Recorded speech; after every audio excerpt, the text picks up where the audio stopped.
안녕하세요. 말씀으로 나를 살리고 세상을 살립니다. 말씀 한 모금의 함신주 목사입니다. 오늘 공동체 성경 읽기 본문은 사무엘하 20장에서 22장 말씀인데요. 그 중에서 오늘은 사무엘하 21장 10절에서 14절을 봉독하고 함께 말씀의 물가로 나가도록 하겠습니다. 아야의 딸 리스바가 굵은 배를 가져다가 자기 위에 펴고 곡식 거두기 시작할 때부터 하늘에서 비가 시체에 쏟아지기까지 그 시체들을 낮에는 공중에 새가 앉지 못하게 하고 밤에는 들짐승이 범하지 못하게 하니라. 아야의 딸 사울의 첩 리스바의 행한 일이 다윗에게 알려지매 다윗이 가서 사울의 뼈와 그의 아들 요나단의 뼈를 길앗 야베스 사람에게서 가져가니 이는 전에 블레셋 사람들이 사울을 길보아에서 죽여 블레셋 사람들이 벳산 거리에 매단 것을 그들이 가만히 가져온 것이라. 다윗이 그곳에서 사울의 뼈와 그의 아들 요나단의 뼈를 가지고 올라오매 그 달려 죽은 자들의 뼈로 거기서 거주다가 사울과 그의 아들 요나단의 뼈를 베냐민 땅 셀라에 있는 그의 아버지 기스의 묘에 장사하고 그 달려 죽은 자들의 뼈도 다 모아 장사하되 그들이 다 왕의 명령대로 행하매 그 후에야 하나님이 그 땅을 위한 기도를 들으시니라. 아멘. 사무엘하 21장은 그 시대에 일어난 심각한 재난으로 시작됩니다. 흉년이 3년째 이어지고 있는 것이죠. 사람들은 고통을 겪고 있었고 왕인 다윗은 이 흉년의 문제를 해결하기 위해 하나님께 그 이유를 묻습니다. 하나님은 분명하게 응답하십니다. 이 땅에 흉년이 든 이유는 사울과 그의 집이 기브온 사람들을 죽였기 때문이다.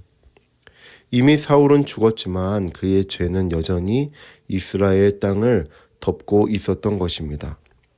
이스라엘 백성들은 어쩌면 잊고 있었을지도 모릅니다. 사울이 한 일이니까 지금은 우리와 상관없는 일이라 여기고 있었는지도 모르겠습니다.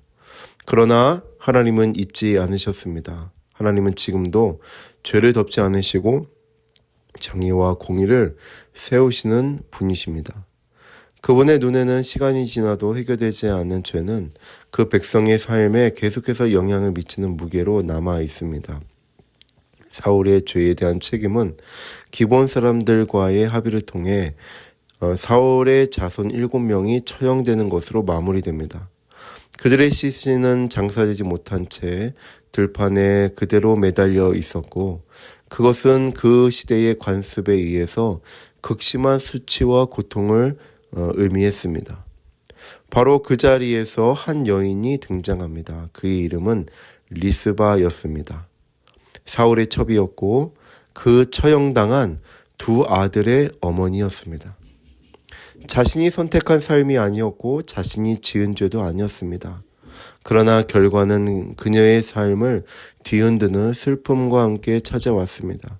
아들을 잃은 것도 비극이지만 그 시신이 장례도 치르지 못한 채 버려져 있는 상황은 말로 표현할 수 없는 고통이었을 것입니다.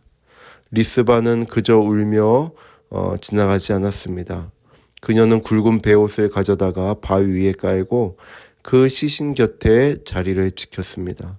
낮에는 공중의 새를 쫓고 밤에는 들짐승을 막으며 비가 올 때까지 며칠이 아닌 몇 달을 그 자리에 있었습니다. 아무도 보지 않았고 누구도 그녀를 위로하려고 하지도 않았고 세상은 그녀의 자리를 외면했습니다.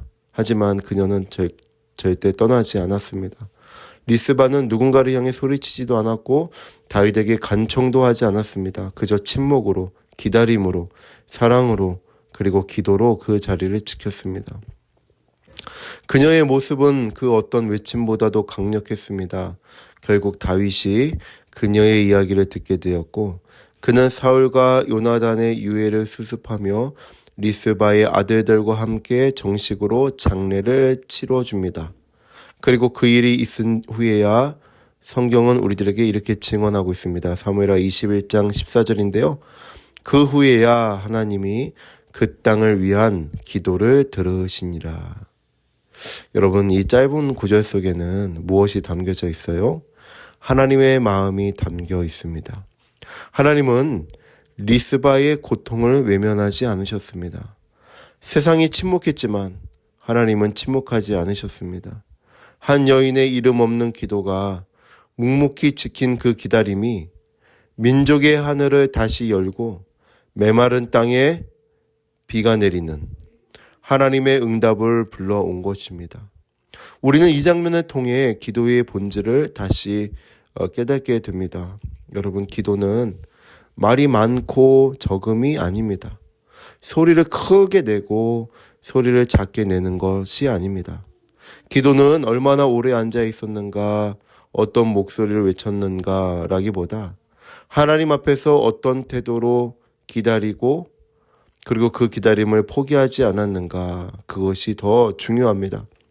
리스바의 자리는 사람들의 눈에는 아무 의미 없어 보였을 것입니다. 그러나 하나님은 그 자리를 응답의 시작점으로 삼으셨고 결국 그 땅의 기도를 들으시게 되는 것입니다. 기도는 어쩌면 해답이 보이지 않는 자리에서 묵묵히 하나님을 향해 버티는 것입니다. 오늘 저와 여러분의 삶에도 해결되지 않는 흉년이 있을 수 있습니다. 삶의 이유 없는 메마름, 기도의 응답이 더딘 알 수 없는 기다림을 살아가고 있을 수도 있습니다. 그리고 나와 상관없이 보이는 고통이 오늘날 내 삶을 덮칠 때도 있어요. 우리는 어떤 자리를 택할 수 있을까요? 그 자리에서 포기하거나 도망가는 대신 오늘 본문의 리스바처럼 하나님 앞에서 묵묵히 기다릴 수 있다면 그 자리는 다시금 하나님의 응답이 시작되는 곳이 될 수 있을 것입니다. 이와 같은 삶을 사는 저와 여러분들 되기를 바랍니다. 이제 기도의 물가로 함께 나아갑시다. 하나님 아버지, 이 아침 잔잔한 말씀의 물가에서 귀한 깨달음 주시니 감사합니다. 하나님 아버지, 내가 감당하지 못할 자리를 살아내고 있을 때 리스바처럼 묵묵히 기다리는 믿음을 잃지 않게 하옵소서. 하나님의 때와 방법은 반드시 선하심을 믿고 오늘을 견디게 하옵소서. 우리 안양제일교회를 붙들어 주시기를 원합니다. 하나님 나라 확장하며 복음을 전할 사명을 주셨사오니 안양제일교회 통하여 하나님의 뜻을 이루어 주옵소서. 우리가 기도할 때에 하나님께서 그 땅의 기도를 들어 주옵소서. 또한 우리가 기도할 때에 다음 세대가 세워지는 역사가 있는 거룩한 공동체 되게 하옵소서. 우리 구주 예수 그리스도 이름으로 기도하옵나이다. 아멘.